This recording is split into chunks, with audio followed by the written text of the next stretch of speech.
Ángel Luis Martín de Francisco, doctor en medicina, nefrólogo, estudioso, importante investigador que ha contribuido en las más importantes revistas del mundo en su especialidad. Por ejemplo, Nueva Inglaterra. Pasó por París bastante tiempo, aunque corto, pero muy intenso, y después un año entero en Londres. Es castellano, pero ha revitalizado en compañía del doctor Arias, que es el jefe catedrático del servicio. Él es el jefe de sección y una indiscutible personalidad en el llamado mundo del riñón. El mundo del riñón puede que esté con menor halo poético que el del corazón, en su tradición, desde luego ya un poco arrumbado después de aquellas operaciones extracorpóreas que fueron tan espectaculares en su día, y de otros mundos que se relacionan con sentimientos por la vía metafórica, y no tan metafórica, por hacer residir allí de manera simbólica los sentimientos del ser humano. Pero cuidado, los riñones son imprescindibles y además a su alrededor hay no solamente precisiones que se siguen buscando para mejorar las técnicas en las ciencias biomédicas, en la tecnomedicina, en aplicaciones innúmeras que sigue de manera incorporada, no solamente súper especializada, el doctor de Francisco. Vamos a hablar de esto porque afecta a un gran número de pacientes, porque la medicina no es solo algo que reside en los hospitales y menos con las huelgas, sino que reside en las páginas de los periódicos. A veces la enfermedad parece la normalidad, como ha dicho alguien, porque todo el mundo tiene algo, si se mira muy microscópicamente o se mira con mucha lupa, o se hacen diagnósticos muy finos como ahora se realizan. De todo esto, sin un orden excesivamente preconcebido, vamos a hablar con una persona que en tiempos del doctor Llamazares, del hombre que murió por el accidente famoso histórico del avión, contó con él y revolucionó el hospital y además puso el nombre de Valdecilla en el mundo del riñón, en el mundo de las especialidades médicas. Doctor de Francisco, gracias por venir, por atendernos en el Hotel Real. Y vamos a empezar con cifras. La parte fría vamos a hacerla cálida. Hay muchos millones, 5.700 millones de... Pero, ¿cuántos enfermos del riñón hay en España? Para hacerlo un poco corto, si es que tienes la cifra, y cómo se prevé la evolución de algo que a veces parece muy silencioso, parece que es un enemigo muy silente, el riñón. Ahora, la Sociedad Española de Nefrología hemos hecho una conferencia sobre los estudios epidemiológicos para conocer cuáles son las cifras en nuestro país de enfermedad renal. Y yo creo que podemos estar orgullosos porque somos el país de Europa que más ha trabajado en conocer la epidemiología de esta enfermedad, ¿no? Por lo menos en muchos de sus aspectos. Y sabemos que aproximadamente 5 millones de personas tienen enfermedad renal en España. Eso significa que o tienen una alteración en la eliminación de albúmina por la orina, es decir, si tienen presencia de albúmina en la orina o si tienen alteraciones anatómicas de los riñones, se considera que tienen enfermedad renal. Y también si los riñones no les funcionan adecuadamente. Concretamente sabemos que hay cerca de 2.400.000 personas en estudios que hemos hecho aquí en nuestro país cuya función renal está por debajo del 60%. Y un porcentaje bastante importante de personas cuya función renal está por debajo del 30%. Esto también lo hemos analizado en el número de personas que tienen enfermedad renal que acuden a los centros de atención primaria, y sabemos que 1 de cada 5 personas que acude a un centro de atención primaria tiene los riñones, la función renal alterada, y su función renal es inferior al 50%.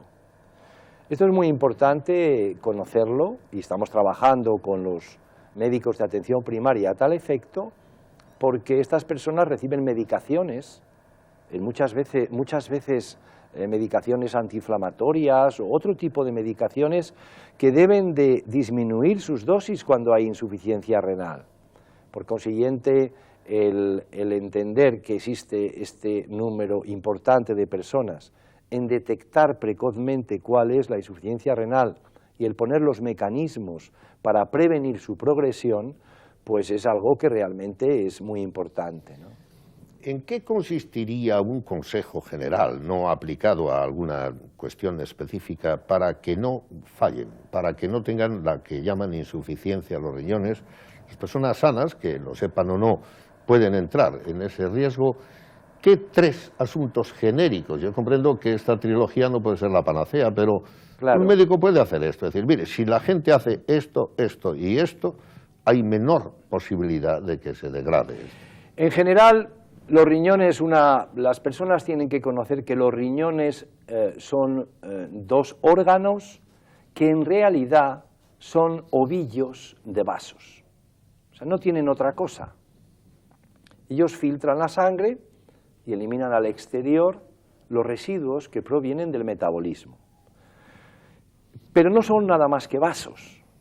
Por tanto, todo lo que ocurra a los vasos les va a ocurrir a los riñones, con una diferencia, y es que el riñón, la salud renal, protege a la salud cardíaca. Cuando el riñón enferma, y lo podemos saber porque podemos hacer análisis muy sencillos de la función renal y podemos ver en la orina si esa orina está eliminando sustancias que no debe eliminar, por ejemplo la albúmina. Bueno, pues eso significa que esos vasos pequeñitos están ya alterados y que, por consiguiente, los vasos más grandes se van a alterar más tarde. De manera que el riñón es un poco el centinela de lo que ocurre en otros órganos. Por tanto, todas las medidas que se aplican cuando uno enferma, por ejemplo, de la coronaria, deben de aplicarse 10 o 15 años antes a las personas que tienen alteración renal. Quiero decir con ello, en temas de prevención primaria, por ejemplo, pues el tabaco, la obesidad, el control de la glucosa, el adecuado control de la tensión arterial, el sedentarismo, es decir, todas esas medidas básicas de una salud normal, de una prevención y de una vida saludable, pues se aplican, lógicamente, cuando hay enfermedad renal, especialmente, ¿no? Porque es el momento adecuado para tomar las cosas con mucho rigor. Todo eso desde el punto de vista de prevención primaria, ¿no? Luego después, cuando ya se ve que hay lesión renal claramente establecida, hay una serie de medidas, entre las que se incluyen todas ellas, que se pueden perfectamente instaurar a juicio del médico de atención primaria o del especialista, ¿no? Cuando se hizo la primera extracorpórea del corazón en España, en el Ateneo, yo llevé a un médico que ahora está ausente de aquí, que fue una gran estrella, venido de Pamplona, y dijo, no, es una bomba que impele y expele la sangre. Esto de la relación de los ovillos y los vasos me ha recordado la manera sencilla de poder explicar este asunto. Pero vamos a ampliarlo un poquito. ¿Por qué no situar, los televidentes no tienen por qué recordarlo, en dónde están los riñones, en qué consiste la función renal, algo un poco básico para luego ir a la pregunta que quiero hacer? ¿Cuál es la relación, esto es más espectacular, entre el páncreas, del que también se hacen trasplantes y en los que has intervenido muy pioneramente, y el propio riñón? Es decir, ¿qué relación hay entre estos 2 órganos y antes dónde está situado todo esto? Bien, los riñones están situados a ambos lados de la columna. Son 2 órganos, y cuando generalmente se pregunta a alguien si duelen los riñones, dice que sí, que le duelen mucho los riñones. Los riñones nunca duelen, cuando duele es la columna. Primer mito fuera. Y cuando duele un riñón, el riñón es insoportable, el dolor, perdón, es insoportable, porque es lo que se llama un cólico nefrítico. Uno no puede quedar quieto, no puede estar quieto, está dando vueltas todo el tiempo, tiene náuseas, tiene que ir a urgencias, es decir, los riñones no duelen, duele la espalda. Sí. Pero el 85% de las personas en algún momento de su vida tienen dolor de espalda, porque si uno ve, por ejemplo, un equino, un caballo puesto sobre las patas traseras, entiende que su inestabilidad es grande y que tiene que encorvarse para poderse mantener en pie. Sí. Nosotros estamos acostumbrados a ver personas que caminan sobre unas superficies pequeñitas llamadas pies, pero no tiene mucho sentido. Nosotros, lo lógico es la posición de andar como de donde procedemos teóricamente, como el mono, ¿no? Entonces, todavía la espalda, la columna no ha evolucionado suficientemente como para que el hombre esté libre de las molestias lumbares, porque el juego todavía articular no es perfecto. O sea, el Homo erectus no debe de presumir mucho de serlo. No, porque todavía no ha alcanzado el momento clave, que es cuando le dejen a uno de doler la espalda, ¿no? Muy bien. Entonces, ahí es donde se encuentran los riñones, que no duelen, como digo, y tienen tres funciones fundamentales. La primera función es excretar al exterior, en una solución que tiene agua y sales, los productos tóxicos del metabolismo, de lo que comemos, igual que a través de las heces, pues a través de la orina. Los líquidos y desechos también. Líquidos y desechos sólidos. Sustancias. Sí, sustancias como la urea, la creatinina, el ácido úrico, muchas sustancias líquida, que son tóxicas, que están eliminándose en ese contenido líquido. Sí. Eliminar el exceso de agua, eliminar el exceso de sal, en definitiva, un líquido de composición que se llama orina, que sirve para depurar la sangre. Entendido. Pero el riñón tiene otras muchas más funciones. Regula la presión arterial del organismo. Si el corazón está lanzando, es una bomba que lanza la sangre hacia una serie de vasos elásticos regulados en su presión arterial por la función renal, cuando la presión arterial asciende porque los riñones no funcionan adecuadamente, la fuerza que tiene que hacer el corazón es tan grande para enviar la sangre a un circuito de alta presión que poco a poco va agrandándose y va necesitando más oxígeno y es más susceptible al problema de la isquemia y de alteración del riego coronario. Y finalmente, la tercera función que tiene el riñón son unas funciones endocrinas.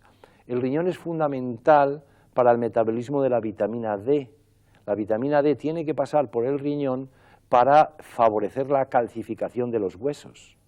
Al mismo tiempo, el riñón produce una sustancia que es la eritropoyetina, que es una sustancia que aumenta los glóbulos rojos. Cuando hay insuficiencia renal, hay anemia. Esa eritropoyetina sintetizada en el año 85, que ha sido objeto de mucho interés periodístico por cuanto que ha supuesto pues la droga de determinados atletas que quieren aumentar su masa de glóbulos rojos para mejorar el rendimiento, ¿no?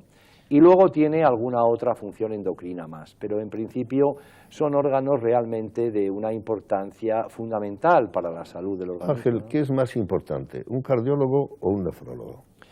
Es que realmente es muy difícil transmitir, me gustaría decir que un nefrólogo, claro, pero bueno, luego los cardiólogos se van a molestar. Sí. No, yo creo que cada uno se ocupa responsablemente del área que le ocupa a él o a ella y de la extensión de la repercusión de esa enfermedad en los demás géneros. De todas maneras, nosotros, la Sociedad Española de Cardiología y la Sociedad Española de Nefrología, tenemos un encuentro cada año precisamente para unificar muchos aspectos que nos unen.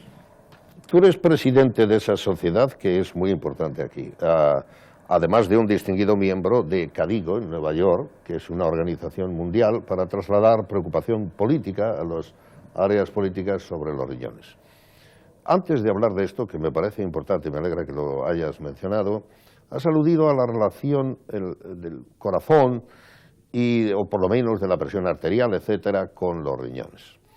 ¿Significa esto, esta interacción, el mundo de los riñones, para preguntártelo de manera lega, es subordinado, es más instrumental, suministra al otro que marche bien o no? ¿Considerados de forma interdependiente sería así o no? ¿Son igualmente independientes, interaccionan y uno le puede hacer daño al otro? Son igualmente independientes e interaccionan. Una enfermedad renal termina en el 100% de los casos en una enfermedad cardíaca. Una enfermedad cardíaca, si el paciente no fallece de una forma súbita, termina finalmente por afectar a la función renal. Pues arreglado está el que tenga los dos problemas, ¿no? Bueno, esta es la cuestión, ¿no? O sea, dése cuenta que es una bomba que lanza un flujo de sangre a un filtro. Si el filtro se obstruye, la bomba se estropea. Si la bomba no funciona, al filtro le da igual que esté bien, porque no le llega sangre y no puede filtrar, ¿no? Esto me recuerda las tuberías del mundo mecánico. Es como hablar de una válvula y una bomba, una impele, otra expele. Pues sí, claro, tremendo, porque ¿no? si no, no lo podríamos entender. Es que es así. La fisiología es así. La fisiología tiene flujos, presiones, distribución de gases, Y si hay que calificar estas enfermedades, hay una división por ahí que habla de las infectocontagiosas, las carenciales, las degenerativas, hay más modernas, las profesionales. ¿Por dónde estarían las relacionadas con el riñón? En este momento, la razón más importante por la cual las personas enferman de riñón son enfermedades fundamentalmente degenerativas que tienen que ver con el envejecimiento. Después, la segunda causa es la diabetes. La diabetes es una enfermedad, hay dos tipos de diabetes, ¿no? La diabetes tipo 1, que es la de los jóvenes, que su páncreas, que funciona normalmente, de repente tiene en el organismo unos anticuerpos, unas sustancias que luchan contra una estructura del páncreas que le es propia. Es una enfermedad de autoagresión. Y entonces lesionan los islotes de Langerhans que segregan insulina. Es una enfermedad inmunológica. Esa es la diabetes tipo 1, que solo se corresponde con el 10% de los diabéticos. La diabetes tipo 2, bueno, y en la que están muchos genes implicados también. Y la diabetes tipo 2, en la que hay también bastantes genes implicados, es una enfermedad en la que el páncreas no sufre ninguna agresión, sino que se agota. Es la enfermedad de la abundancia, del exceso hidrocarbonado, de la obesidad, donde hay genes implicados también, pero fundamentalmente una enfermedad de nuestro tiempo. Fíjese, por ejemplo, que la principal causa de pérdida de la función renal y de entrada en diálisis en Estados Unidos, el 50% de las pacientes que hay en diálisis lo hacen por diabetes. En España, alrededor del 23%, pero en Canarias el 51%. Obviamente tiene que ver con la dieta o tiene que ver con aspectos genéticos, ¿no? Pero ese es el problema fundamental. Enfermedades degenerativas y la diabetes, que la diabetes se puede incluir dentro de enfermedades hereditarias, enfermedades nutricionales, enfermedades degenerativas, etcétera, ¿no? Tu esposa es psiquiatra, o por lo menos es del mundo de la psicología. Mi esposa ella trabaja como supervisora de enfermería de cirugía cardiovascular aquí y trabajó con el doctor Gómez Durán cuando estaba aquí. Sí, a quien yo aludía antes. Una persona enormemente brillante y al mismo tiempo ella es psicóloga también, ¿no? A eso aludía. Pero vamos, su trabajo fundamental está dirigido a la cirugía cardiovascular. Hijos, y en el trabajo que has hecho fuera hay un momento en el que después de París y Londres estás en Minnesota, en Estados Unidos. Estuve temporalmente con el doctor Fleitas y con el doctor Casanova, que son cirujanos que se ocupan del trasplante de páncreas, y mi misión era otro aspecto diferente que tenía que ver con la investigación médica en el trasplante de páncreas. En aquella época, el doctor David Sutherland, una persona enormemente brillante, es el mejor cirujano que hay de páncreas en el mundo, del que, si me permite, en un momento le contaré una anécdota para que veamos... No, me gustaría el tuteo, si no hay Bueno, problema. si me permites, ¿Cómo no? Hay una anécdota del profesor Sutherland absolutamente extraordinaria, que además conoce muy bien el doctor Casanova porque tiene una gran relación con él, ¿no? Esta anécdota es la siguiente. El doctor Sutherland es el mejor cirujano de Estados Unidos. Cuando yo llegué allí estaba muy contento porque su hijo había sido el que más salchichas había vendido en el Metrodrome, que es el lugar... Bueno, yo me imagino esa situación en España, el orgulloso que él estaba por este dato. ¿Más qué? Sí, pero la anécdota de él es que él, cuando vino aquí, que estuvo invitado en 2 ocasiones en la Universidad Menéndez Pelayo, para cursos que hacíamos sobre trasplantes, pues uno que organizó también el doctor Casanova, pues se había casado otra vez, ¿no? Esto es muy americano, ¿no? El casarse 2 veces es muy americano. Y su segunda mujer era una paciente diabética a la que él había conocido pues precisamente como paciente, y había hecho un trasplante, extrayendo a su suegra, su futura suegra, un riñón y medio páncreas, y se los había trasplantado a su futura mujer. Y estuvieron aquí, que por cierto, cuando le estuvimos presentando, pues la historia del trasplante de páncreas se convirtió en la prensa local en The Love Story of the Pancreas Transplantation, ¿no? Porque se incidió muchísimo sobre ese aspecto. Y tiempo después, ese riñón falló y él donó su propio riñón a su mujer, ¿no? Entonces, esto nos lleva, y eso te lo cuento, porque la forma que en Estados Unidos la expresión de la colaboración y generosidad en la enfermedad y en su conjunto, Estados Unidos es un país absolutamente fantástico, con todas las limitaciones que se pueden poner con su política exterior. Pero el ser americano, las mujeres y los hombres americanos, la forma en la que ellos trabajan, que nada tienen que ver con los políticos, ¿no?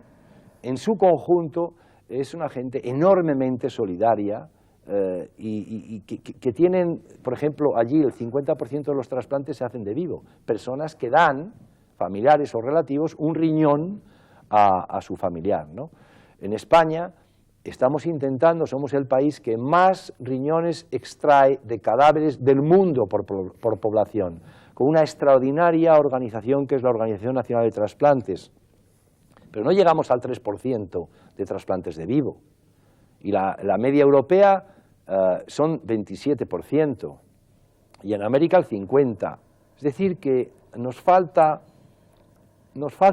un poco de adecuación social. Sí.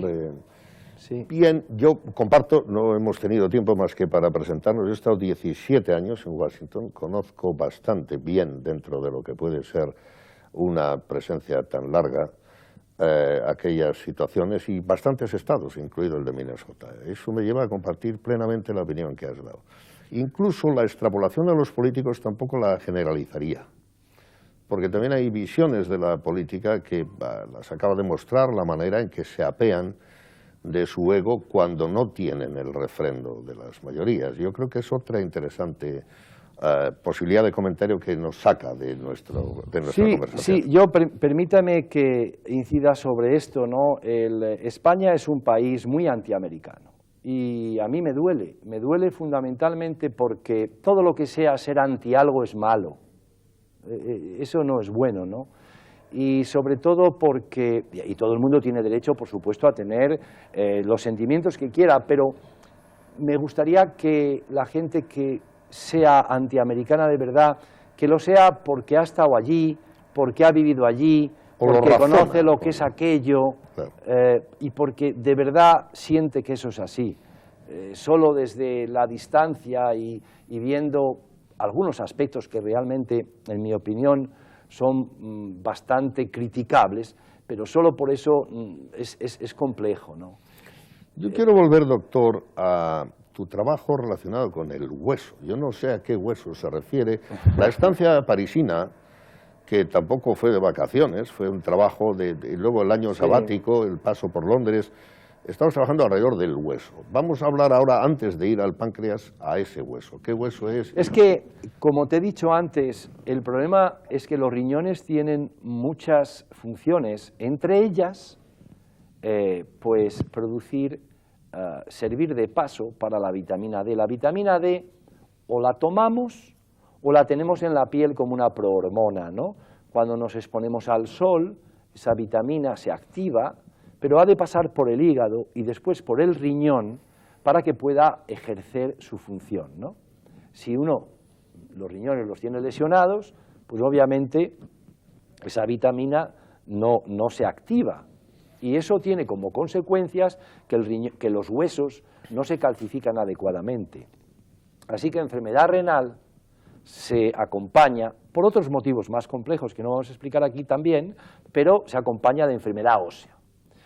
Entonces, cuando yo llegué aquí en el año 75, una de las cosas que vimos es que los pacientes que teníamos en diálisis tenían una enfermedad muy rara.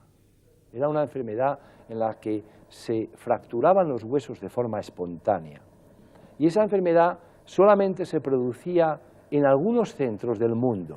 Se producía en Eindhoven, en Holanda, en Rennes, en París, se producía en Newcastle y en algún otro sitio muy aislado, ¿no?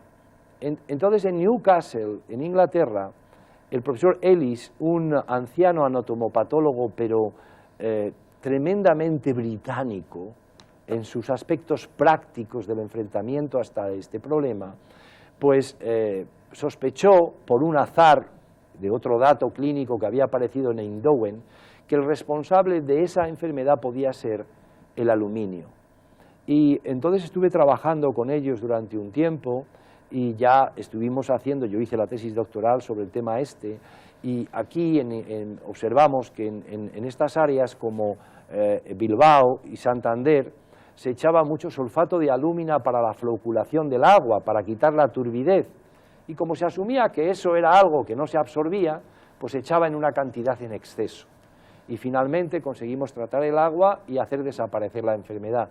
Y eso me llevó a enfrentarme, pues eso, con el proceso de investigación del hueso, de qué sustancias se depositaban en el hueso, y bueno, y seguir por ese camino que todavía no hemos terminado, porque tenemos todavía muchas actividades sobre ese tema, ¿no?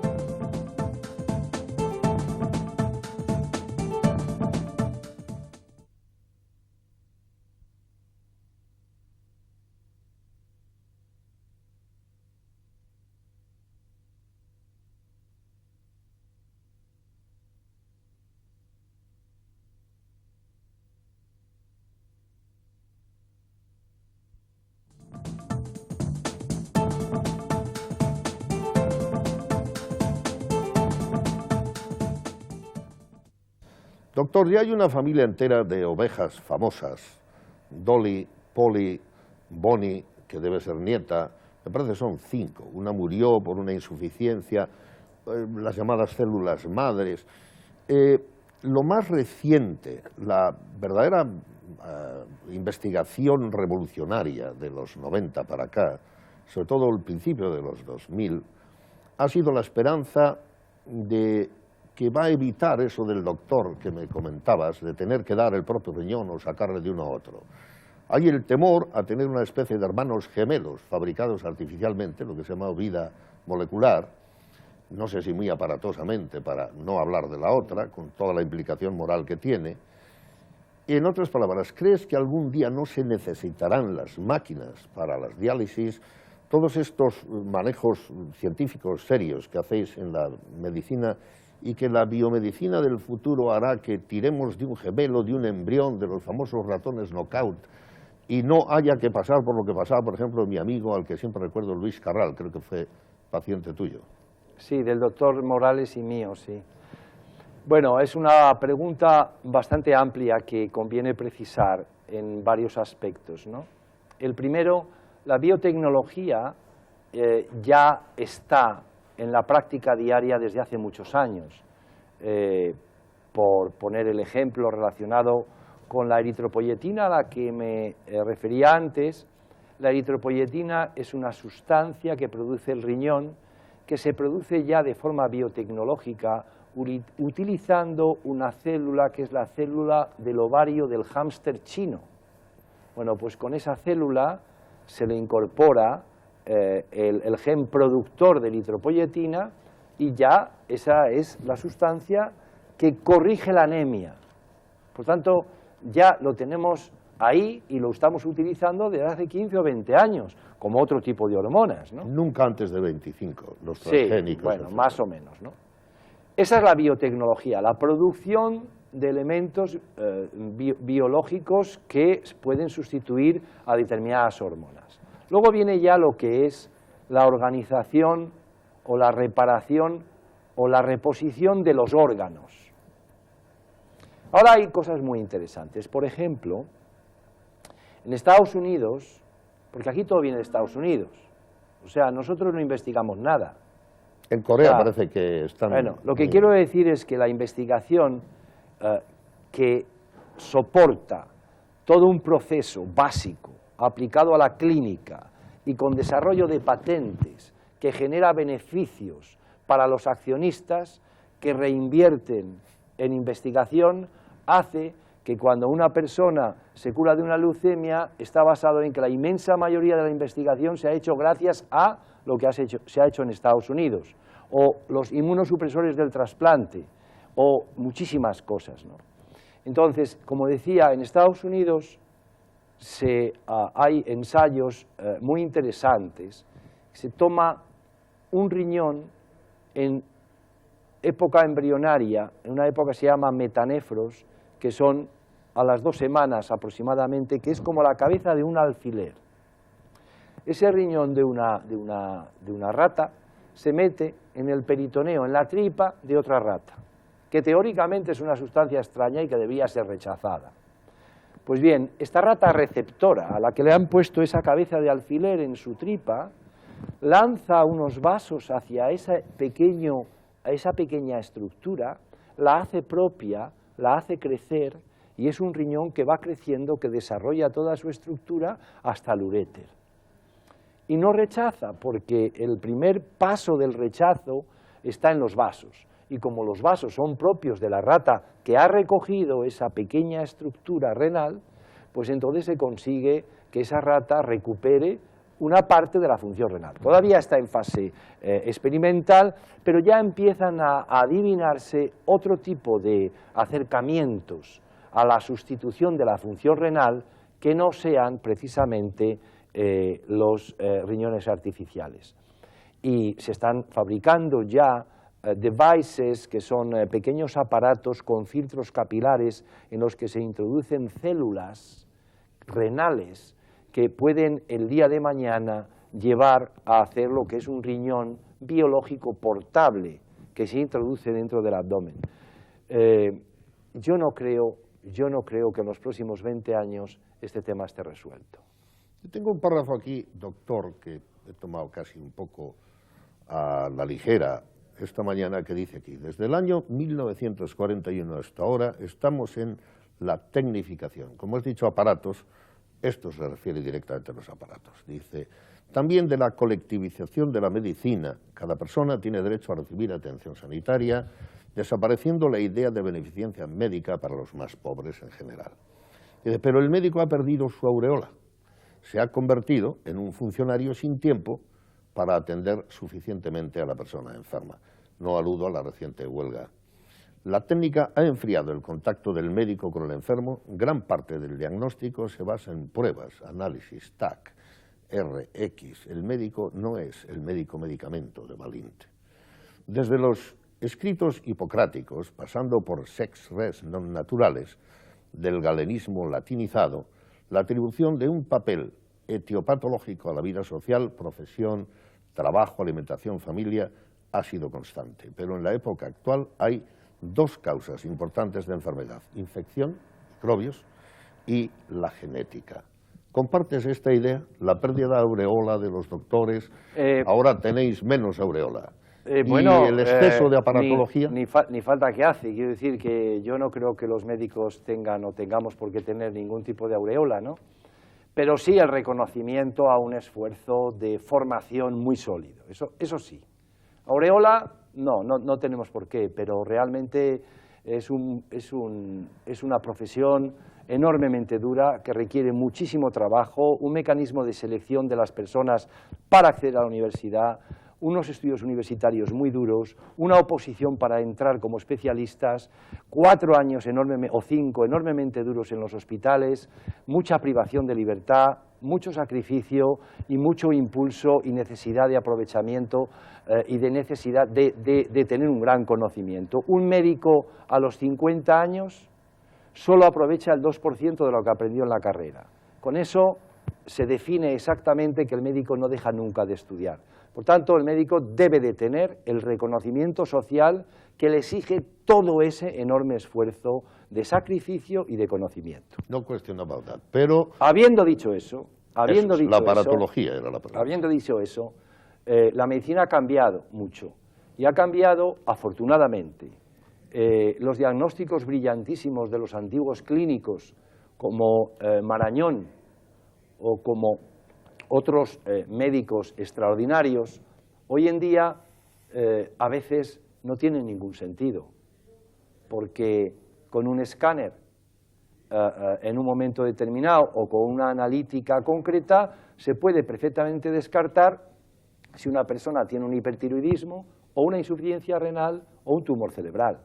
Así que los diagnósticos brillantes tipo Dr. House y eso hoy en día realmente pues, no son necesarios porque existen equipos estructurados que están dotados de elementos para demostrar y no equivocarse que esa enfermedad tiene ese diagnóstico.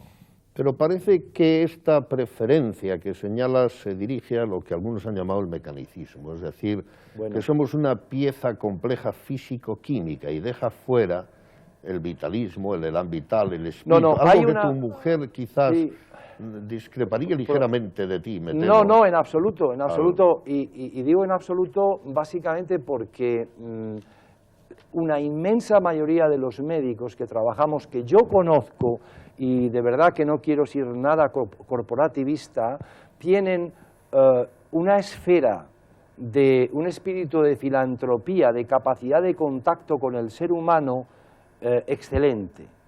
No quiero decir que al 100%, por supuesto, y que deberíamos de ser todo, por supuesto, pero nosotros a los estudiantes de medicina, cuando llegan a nuestras plantas y estamos con ellos y van a ver a un paciente y después vamos nosotros con ellos, después que ellos hayan hecho la historia y demás, la primera pregunta que muchos de nosotros hacemos es: ¿ese paciente con quién vive?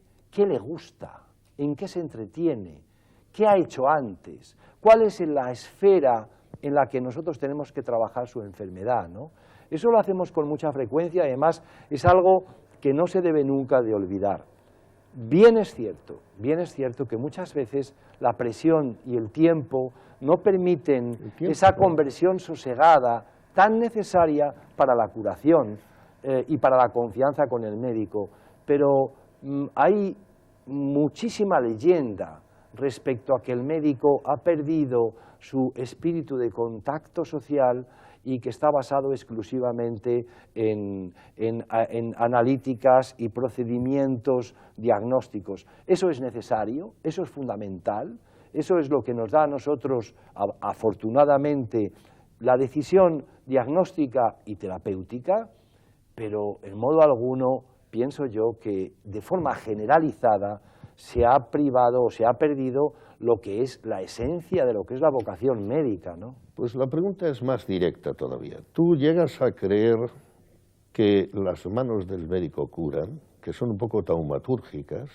que el hecho de posar las manos en el paciente produce ya algo más allá de lo somático, que es psíquico y contribuye a que curan? Yo estoy absolutamente convencido.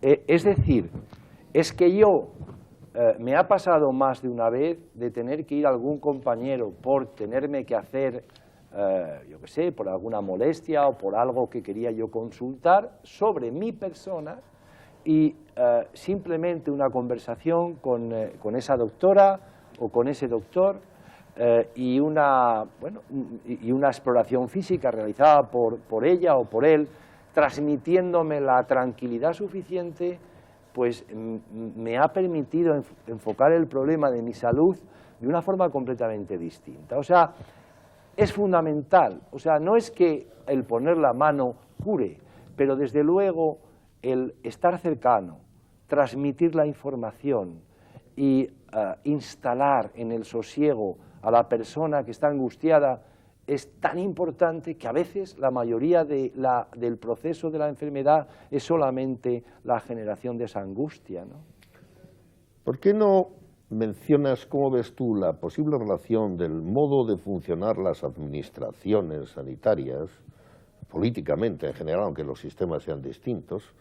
Por un lado se habla de las grandezas del estado del bienestar quebrado de manera seria en los años 70 y a principios de los 70, la importancia de la educación cívica relacionada con la salud, sobre todo en las áreas preventivas. Comprendo que esto es complejo y amplio, pero habrá una teoría tuya de cierta idealización posible y sobre todo de cómo se lleva en España. Estamos muy cerca de una huelga aquí hay quien ha puesto el dedo frente a la administración autonómica. Yo personalmente no creo que hemos ganado en medicina con la administración autonómica en Cantabria. Me gustaría conocer tu opinión.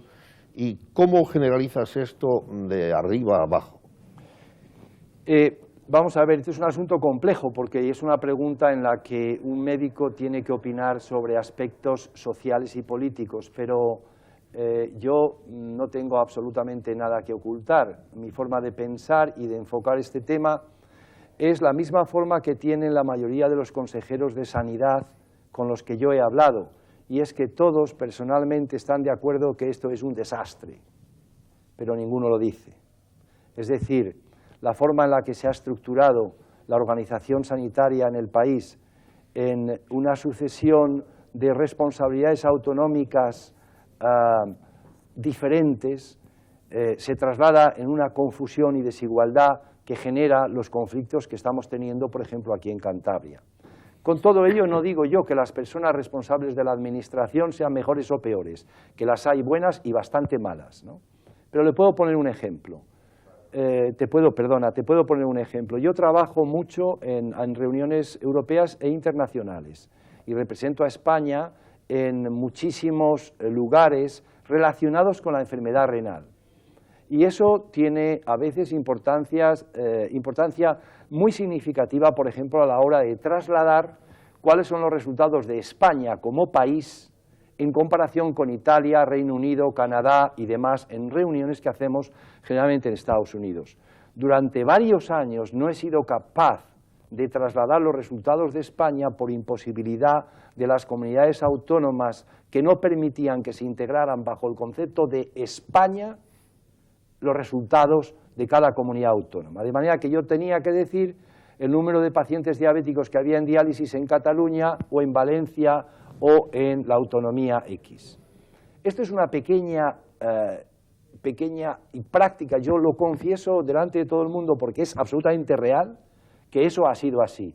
Está en vías de cambio gracias al apoyo de la Organización Nacional de Trasplante y de mi amigo Rafael Matesanz, que nos está echando una mano como entidad política que es clavijo de abanico, que no sé el tiempo que durará, porque salvo el Corte Inglés, ya la Organización Nacional de Trasplante y alguna pequeña cosa más, ¿no?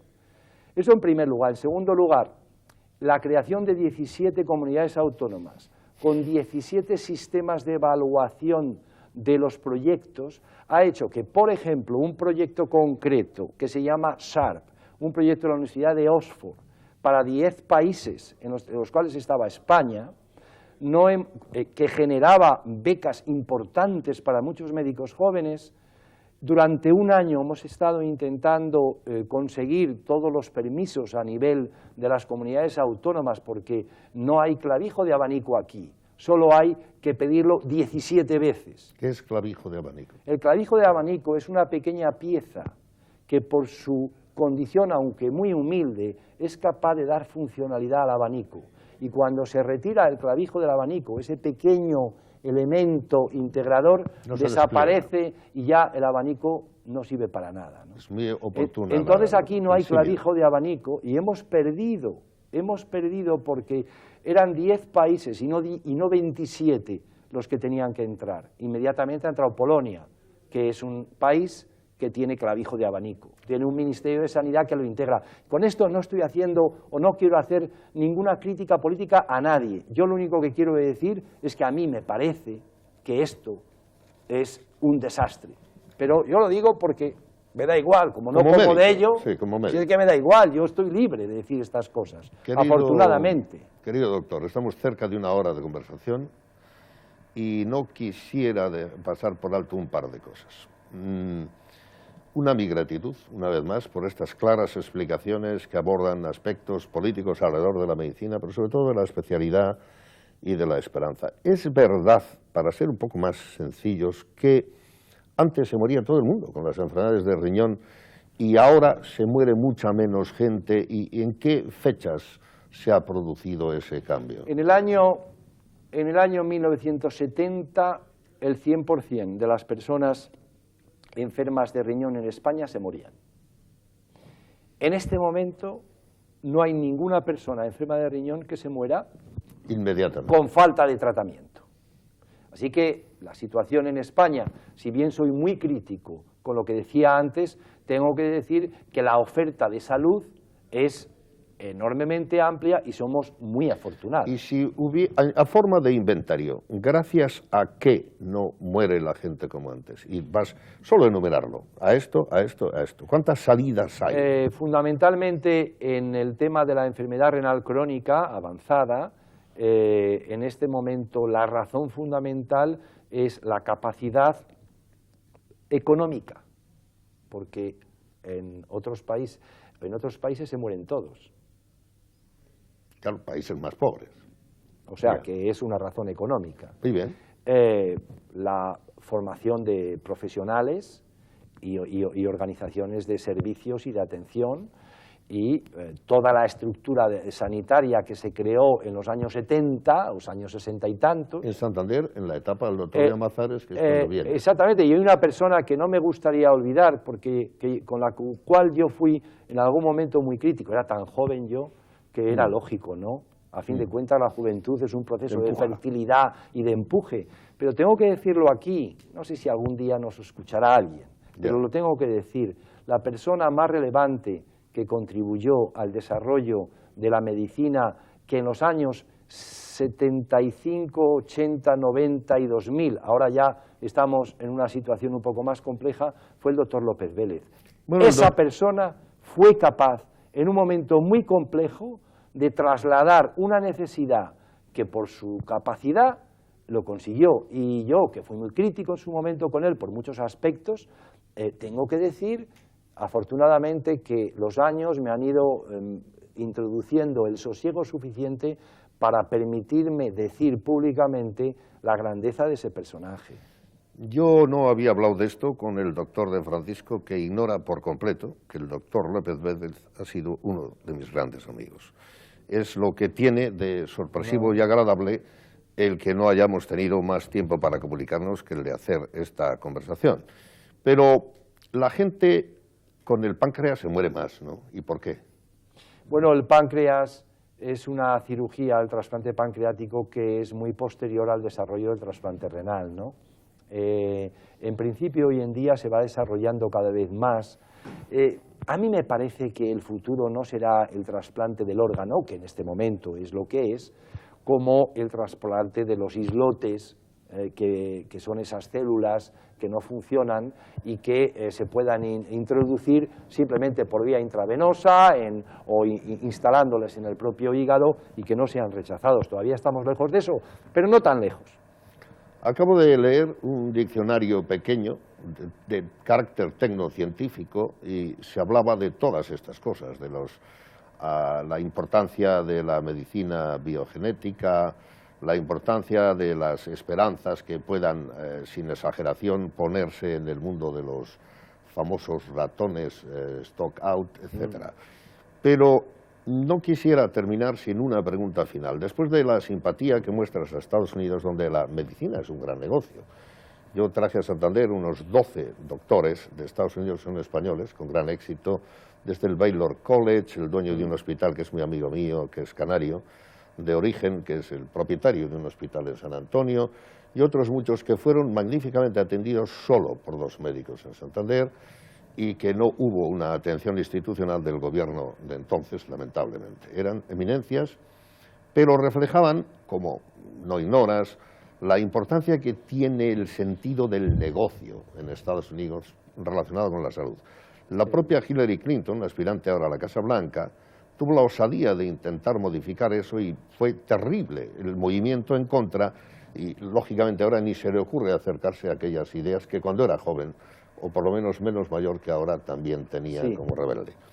La última pregunta es esta: ¿qué papel juega el exceso de negocio, especialmente alrededor de las farmacéuticas, de los mundos que al final nos invaden de pastillas, inyecciones y cosas para tomar o para meter al cuerpo?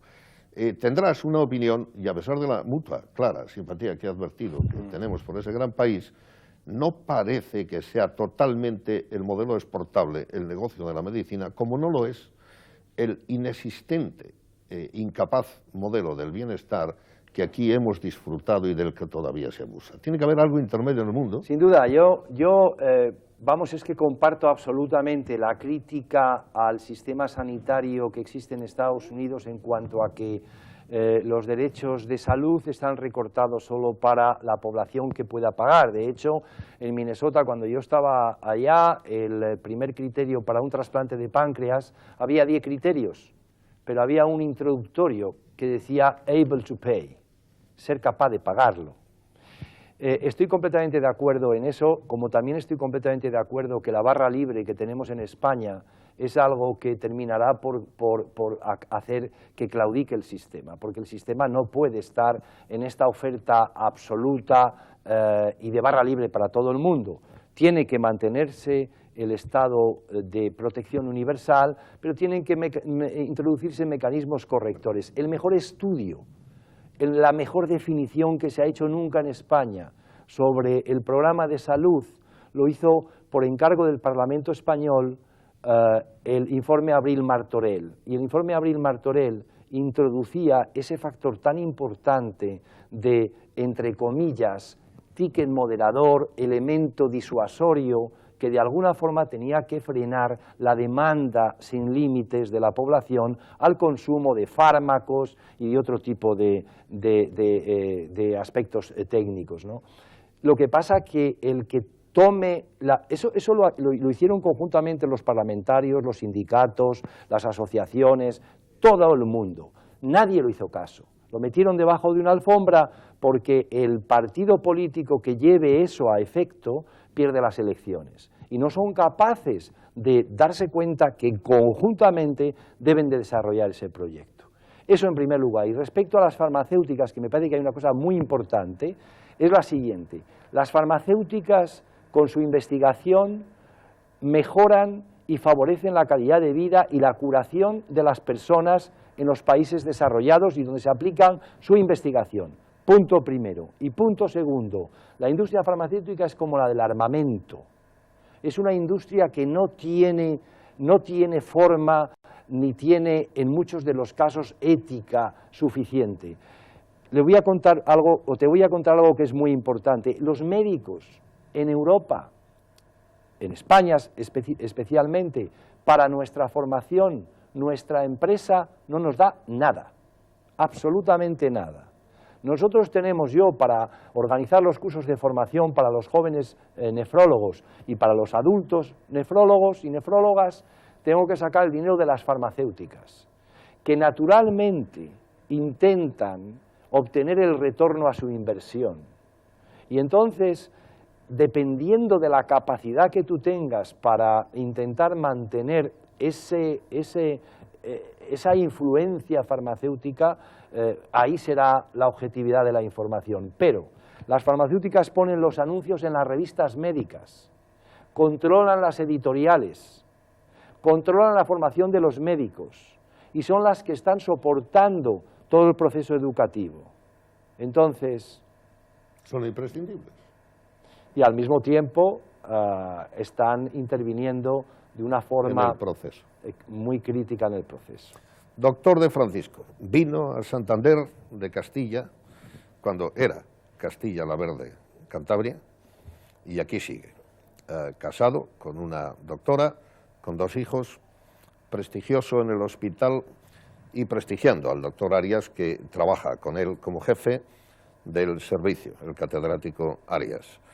Es el miembro de un prestigiosísimo mundial organismo que tiene la base en Nueva York para hablar de los riñones científicamente y para procurar, a su vez, preocupación, valga la redundancia, en este sector médico a las autoridades políticas de los países.